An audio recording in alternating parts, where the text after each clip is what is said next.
Pour lutter contre la recrudescence des attaques terroristes au Burkina Faso, le député de l'opposition, Lona Charles Ouattara, préconise une redéfinition de la politique de défense adoptée depuis 2010.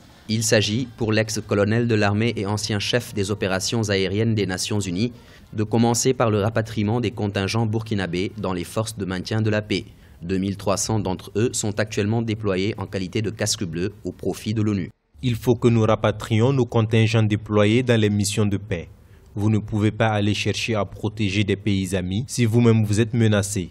Le Burkina Faso opère dans plusieurs missions de paix actuellement. Un avis que ne partagent pas certains analystes qui rappellent que l'effectif n'est pas ce qui manque au sein de l'armée burkinabé. Pour sa part, le président du Faso, Roch Marc Christian Kaboré, a récemment annoncé une aide de la Chine dans la lutte contre le terrorisme. C'est une frustration socio-économique et aussi une frustration d'injustice de ces populations-là à l'égard de l'État. Parce que l'Est est une région qui contribue au PIB national. Parmi les 11 régions que comporte le Burkina, l'Est est la 4e région qui contribue le plus au PIB national. Par ailleurs, l'Est est la deuxième région la plus pauvre des 11 régions du pays. Depuis le premier trimestre de l'année 2015, le Burkina Faso fait face à des attaques terroristes dans la région du Sahel qui s'étendent désormais dans d'autres localités, notamment à l'Est. Des assauts aux engins explosifs improvisés visant généralement des convois militaires et qui ont fait plus d'une quinzaine de morts au cours du mois d'août 2018.